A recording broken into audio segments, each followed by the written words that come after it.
नमस्कार, बोलता हिंदुस्तान में आपका स्वागत है। आज हमारे साथ हैं बीएसपी के स्पोक पर्सन सुधींद्र भदौरिया जी। जिस तरह से राष्ट्रीय राजनीति में एक हलचल मची है, 2014 के बाद अजय माने जा रहे नरेंद्र मोदी और भारतीय जनता पार्टी में एक हलचल मची, उसकी सबसे बड़ी वजह क्या रही? अभी तक 3-4 सालों तक तो ऐसा लग रहा था कि अब भाजपा का युग है। मार्च महीने में कुछ ऐसे संकेत मिले कि उपचुनाव में समाजवादी पार्टी को बसपा की ओर से इशारा मात्र मिलता है। ये घोषित गठबंधन नहीं होता है। उस इशारा मात्र मिलने से फूलपुर और गोरखपुर के उपचुनाव के बहाने पूरे देश की राजनीति में भूचाल आ गया।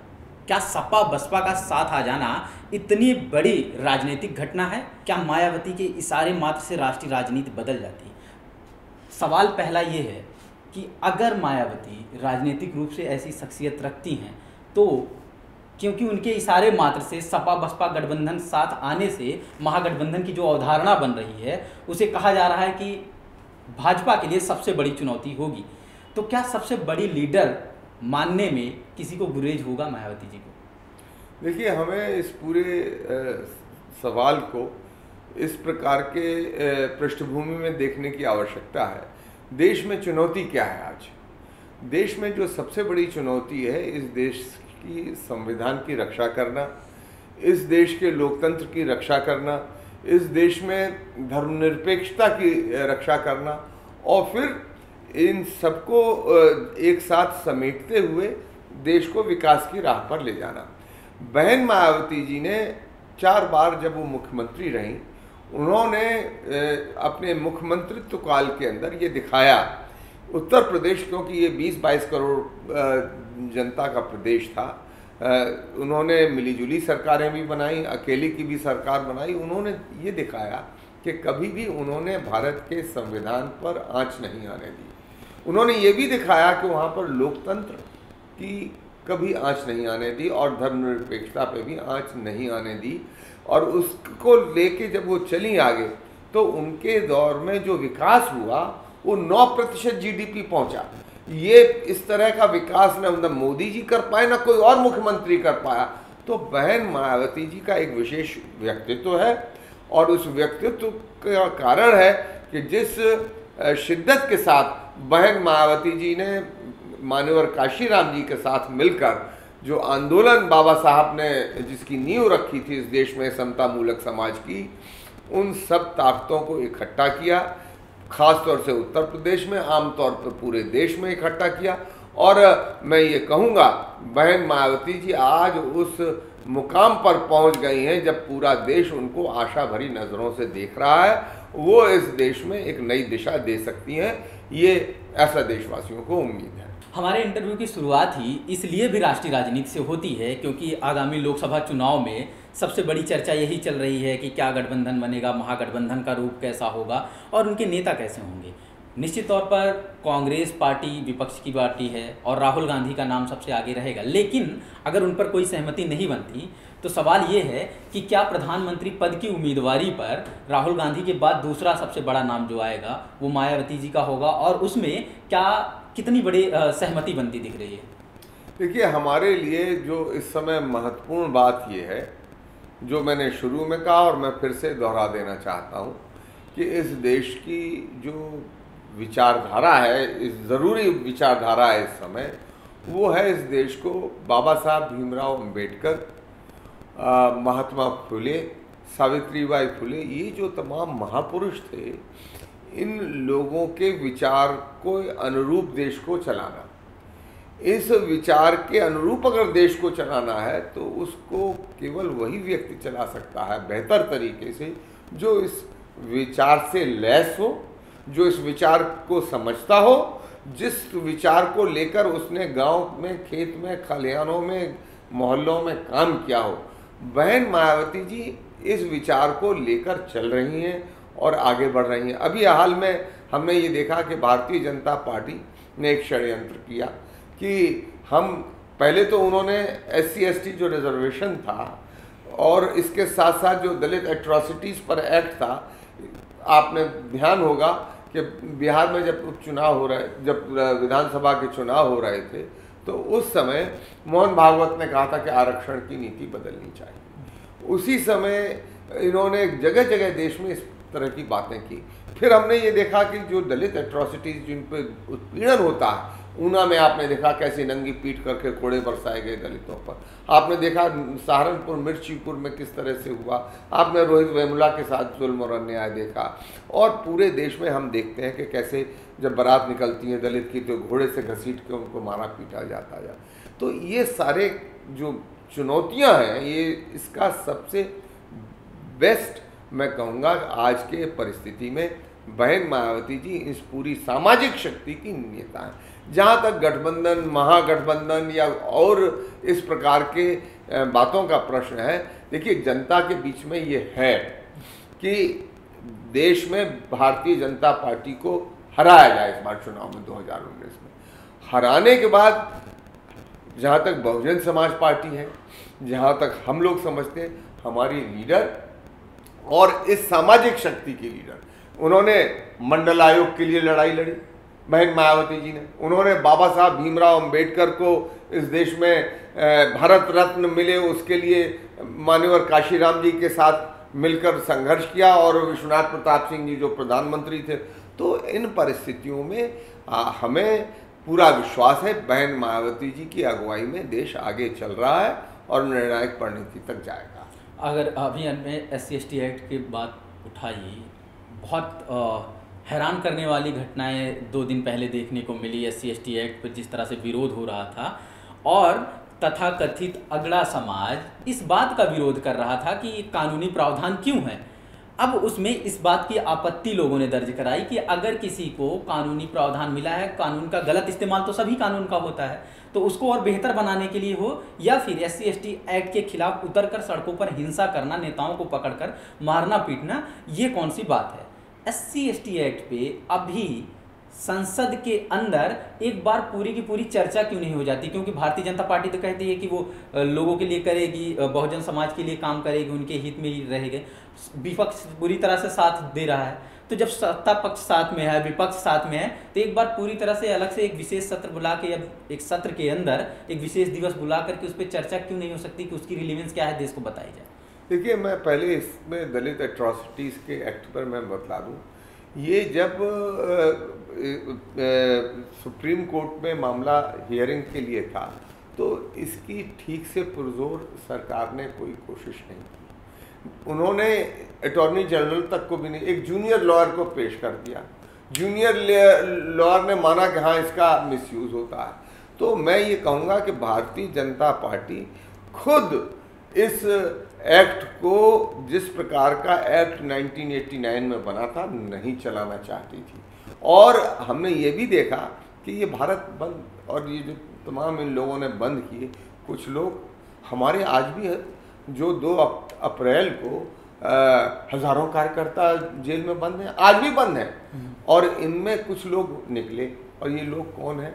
ये सरकार के प्रायोजित तौर पर किन प्रांतों में हुआ, मध्य प्रदेश, राजस्थान, मैं कहूँगा उत्तर प्रदेश और बिहार, यहाँ पर बीजेपी की सरकारें चल रही हैं। वहाँ पर पेट्रोल पंप भी बंद कराए जा रहे हैं, सरकारी संस्थान भी।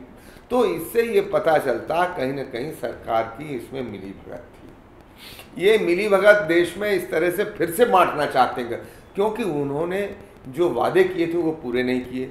कहा हम 2 करोड़ रोजगार देंगे हर वर्ष, 2 करोड़ छोड़ दीजिए, कुछ लाख लोगों को भी रोजगार नहीं मिला। और अब तक 10 करोड़ लोगों को रोजगार मिलना चाहिए था। 10 करोड़ लोगों को रोजगार मिला होता तो 50 करोड़ लोग पल रहे होते, देश की तस्वीर बदल गई होती। इन्होंने कहा काला धन लाएंगे तो 15 लाख रुपया जहां लाने वाले थे 15 रुपया नहीं किसी के खाते में आया। इसी प्रकार से इन्होंने कहा था किसानों को हम राहत देंगे, उनको MSP और उसके ऊपर मुनाफा देंगे। तो हम ये देख रहे हैं किसानों की आत्महत्याएं लगातार बढ़ रही हैं, महिलाओं पर जुल्म हो रहा। आप देखिए उत्तर प्रदेश में इनकी सरकार है, देवरिया के अंदर यौन शोषण का पूरा एक संस्थान चल रहा था। इसी तरह से इनकी सरकार बिहार में चल रही है, वहाँ पर भी यही चल रहा था। इनके खुद के विधायक उन्नाव के अंदर वो बलात्कार में आरोपित हैं। हमने देखा कठुआ एक ऐसा कांड हुआ जिससे पूरे देश का सिर झुक गया, दुनिया के सामने झुक गया, और वहाँ भारतीय जनता पार्टी की सरकार थी। तो मैं ये कहना चाहता हूँ, ये जो दबे पिसे लोग हैं हम अल्पसंख्यकों को ये कह देते हैं कि वो आतंकवादी हैं, नक्सलवादियों को कहते हैं कि ये सब दलित हैं या आदिवासी हैं, और इसके साथ साथ हम ये भी कहेंगे कि जो पत्रकार बंधु हैं, चाहे वो गौरी लंकेश रही हो, चाहे और तमाम लोगों, उनकी जो लोग विपक्ष की आवाज़ उठाते हैं उनकी आवाज़ को कुचल दिया जाता है, मार दिया जाता है, या फिर उनको, मैंने ये भी देखा कई पत्रकार अपने यहाँ जो काम कर रहे थे चैनल्स में या अखबारों, उनको निकाल दिया गया काम से। तो ये सरकार इस समय ऐसे रास्ते पर चल रही है जिससे लगता है कि इस देश में वो अधिनायकवाद थोपना चाहती है और लोकतंत्र को किसी रूप से बदलना चाहती है, जिसको हिंदुस्तान की जनता, मैं कहूँगा भारत की जनता, किसी भी रूप से स्वीकार करने के लिए तैयार नहीं है। इसीलिए बहन मायावती जी की और बहुजन समाज पार्टी की अगुवाई में इस देश का दलित पिछड़ा, क्योंकि बहन मायावती जी ने मंडल आयोग की लड़ाई लड़ी, और सर्व समाज के लोग भी। मैं इसलिए ये कहना चाहता हूँ, बहन मायावती जी ये भी कहती हैं कि जो सवर्ण हैं उनकी में भी गरीब लोग हैं कुछ, उनको भी कुछ आरक्षण मिलना चाहिए। बहन मायावती जी ने कहा सच्चर कमेटी की रिपोर्ट लागू करते हुए अल्पसंख्यक मुस्लिम समाज को भी कुछ रिजर्वेशन मिले।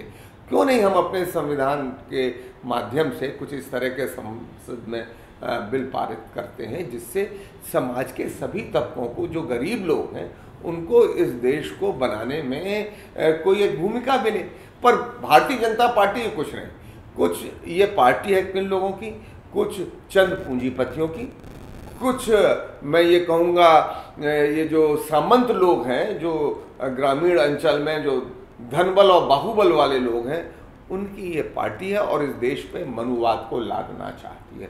मनुवाद इस देश में नहीं स्वीकारा जाएगा, देश के अंदर संविधान स्वीकारा जाएगा, और ये संविधान हमारे दिल में हमारे है।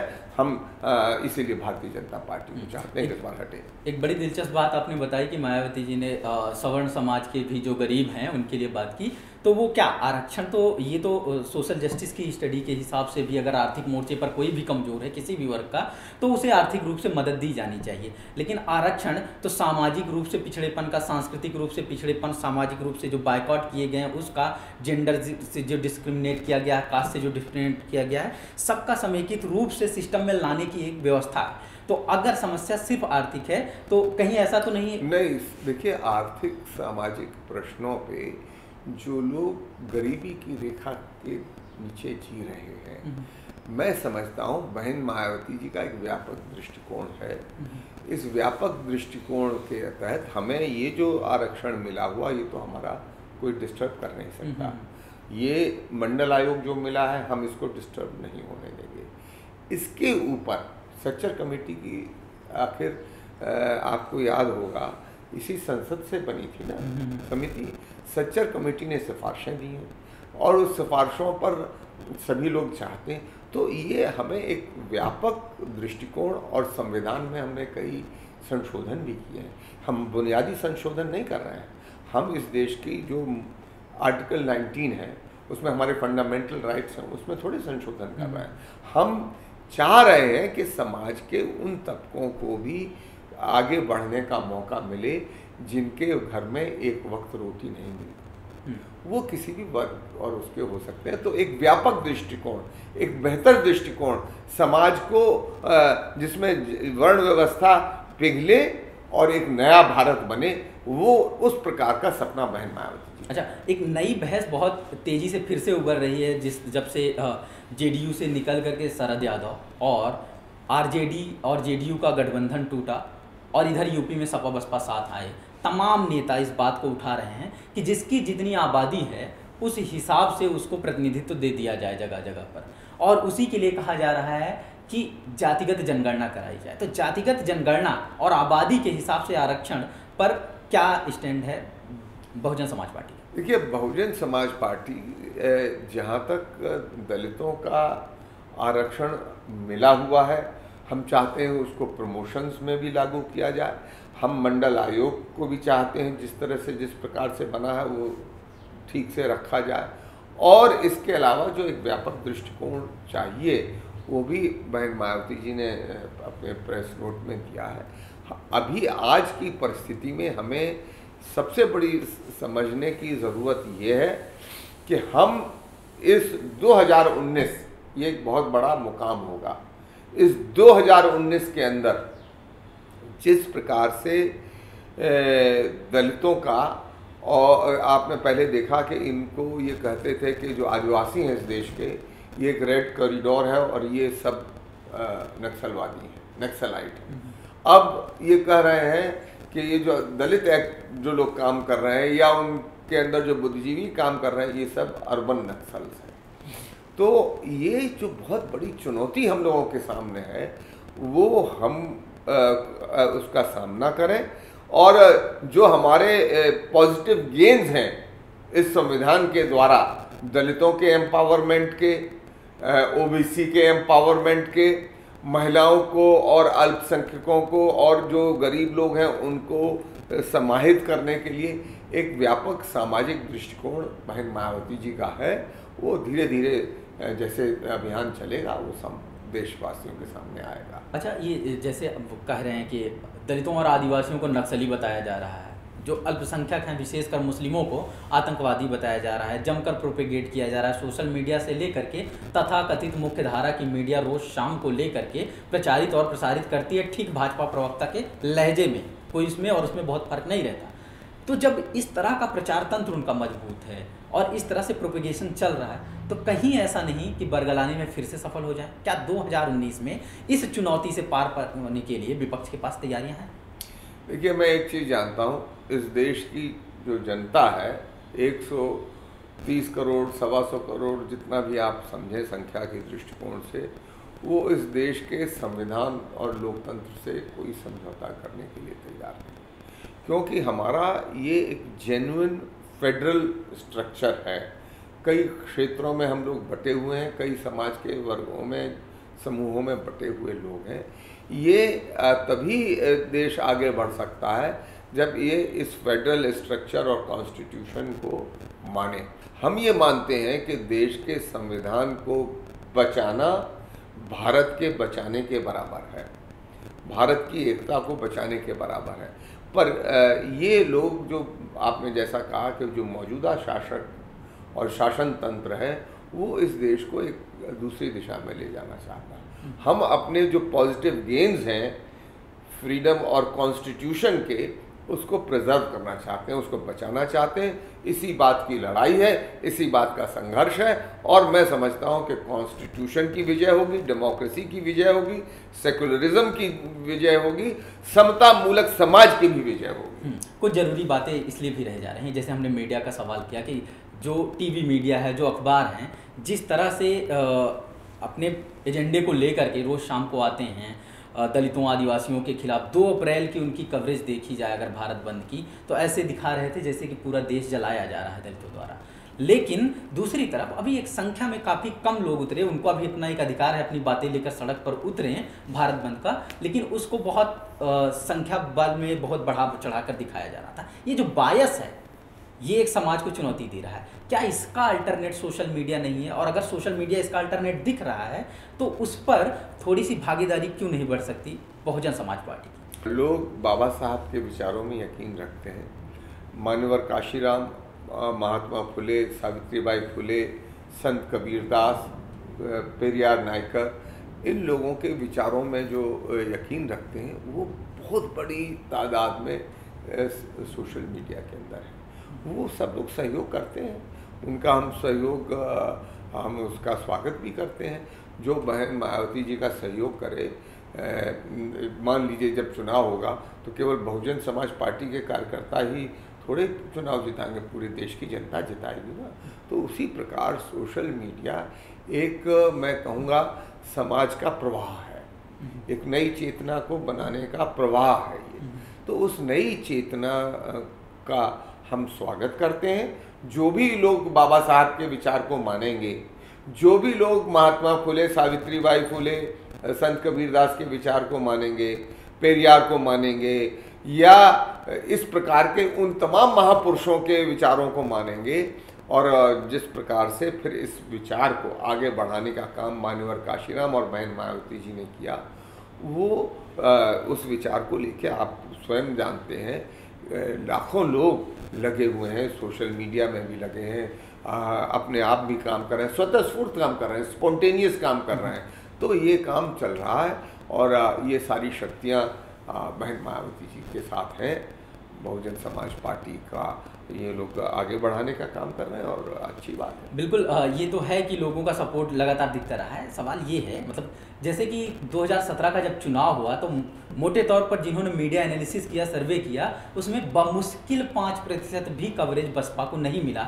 एक ऐसी पार्टी जिसे मुख्य विपक्षी पार्टी कहा जा सकता था 2017 तक, और एक ऐसी पार्टी जो सत्ता में रही है लगभग 10 साल तक, 4 बार सीएम बनी है, फिर भी उसको इस तरह से कवरेज, और सकारात्मक कवरेज तो वो 5% भी नहीं रही है, वो जो रही भी है निगेटिव रही है। तो उसका जब अल्टरनेट सोशल मीडिया पे जब एक आइडेंटिफाइड रहेगा कि ये बसपा का आधिकारिक ट्विटर हैंडल है, ये फेसबुक पेज है, बसपा की यहाँ आधिकारिक बातें आती हैं, मायावती जी यहाँ पर ये बातें रखती हैं, तो सोशल मीडिया पर ये क्यों शुरुआत नहीं की जा रही कि आधिकारिक रूप से घोषणा कर दी जाए कि यहाँ से आएगी, ताकि देश में एक रोड मैप के साथ लोग काम करें। देखिए, इसको आप इस तरह से भी देखते हैं कि सोशल मीडिया में भी तरह तरह की चीज़ें होती हैं, उसमें ट्रोलिंग भी होती है, उसमें तमाम तरह की भाषाओं का प्रयोग भी होता है।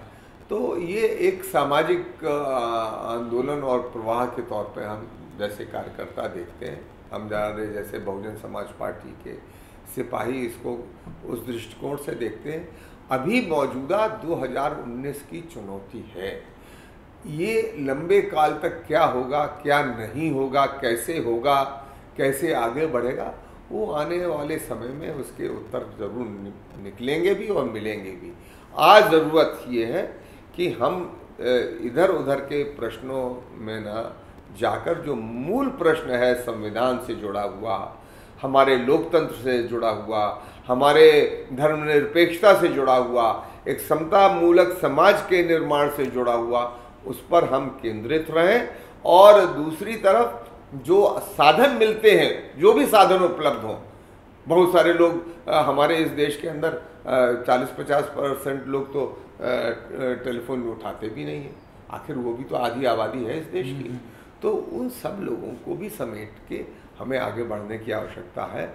ऊना में जो घटना घटी उसके बाद जब देखा कि हालात बिगड़ रहे हैं, तमाम सामाजिक कार्यकर्ता सड़कों पर आ रहे हैं, और गुजरात में चुनाव थे तो इसलिए भी लोग की नाराज़गी नहीं सह सकते थे, तो प्रधानमंत्री नरेंद्र मोदी कहते हैं कि मेरे दलित भाइयों पर हमला मत करिए, हमला करना है तो आप मुझ पर कीजिए।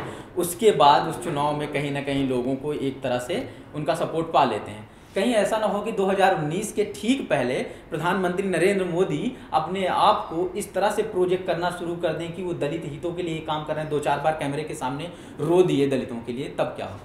देखिए, ऐसा है, जहाँ तक केवल दलित का प्रश्न है, दलित उनकी पीड़ा उस समय देखना चाहती थी जब ऊना में उनकी नंगी पीठ पर कोड़े बरसाए गए। दलित उनकी पीड़ा उस समय देखना चाहती थी जब रोहित वेमुला की माँ बिलख बिलख कर रो रही थी अपने बेटे के लिए। दलित उस समय उनकी पीड़ा देखना चाहती थी जब मिर्चीपुर सहारनपुर में दलितों की हत्या हुई। दलित उस समय उनकी पीड़ा वास्तव में वेदना देखना चाहता था जब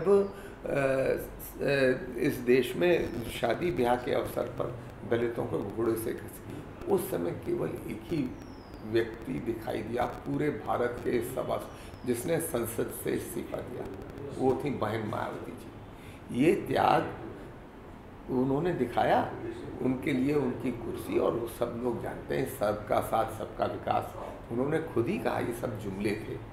तो इनकी पार्टी हर चीज़ को जुमला समझती है। जुमलों का इस देश में कोई स्थान नहीं है। इस देश में केवल वह आगे बढ़ेगा जो वास्तव में जो कहेगा उस पर चलेगा, वो बहन मायावती जी और बहुजन समाज पार्टी। 2019 की तस्वीर कैसे देखते हैं, इस बात से खत्म की जाए? बहुजन समाज पार्टी अभी काम कर रही है, जगह जगह काम कर रही है। बहुजन समाज पार्टी सामाजिक तौर पर सब लोगों में चेतना पैदा कर रही है। आने दीजिए, समय आने दीजिए, समय पर सबके उत्तर बहन मायावती जी देंगे। बहुजन समाज पार्टी की राष्ट्रीय राजनीति में किस तरह से प्रेजेंस है, इसका एक अंदाज़ा 2014 से लगाया जा सकता है कि भले ही 0 लोकसभा सीट, यानी एक भी लोकसभा सीट नहीं रही, तो तमाम सवाल उठने लगे। जब वोट काउंट देखा गया तो लगभग 4% वोट के साथ तीसरी सबसे बड़ी पार्टी देश में रही। तो सवाल ये उठता है कि ऐसे विपरीत परिस्थितियों में जब पॉपुलैरिटी बहुत ऊपर ना हो, तब भी एक बड़ी संख्या, करोड़ों की संख्या में अगर लोग वोट कर रहे हैं, तो उनका सपोर्ट, उनका वोट मायने रखता है। राष्ट्रीय राजनीति में इस तरह से करोड़ों लोग का सपोर्ट पाना बेहद ही मुश्किल और खासकर 3 दशकों 4 दशकों तक बनाए रखना बहुत मुश्किल काम है। इसलिए भी राष्ट्रीय राजनीति में 2019 में क्या होगा, इन सब पे बहुजन समाज पार्टी का क्या रुख है, बहुजन समाज पार्टी किस मुद्दे पर क्या सोचती है, उसका राजनीतिक स्टैंड क्या है, उसका सामाजिक स्टैंड क्या है, इन तमाम मुद्दों पर बातचीत जारी रहेगी। तब तक के लिए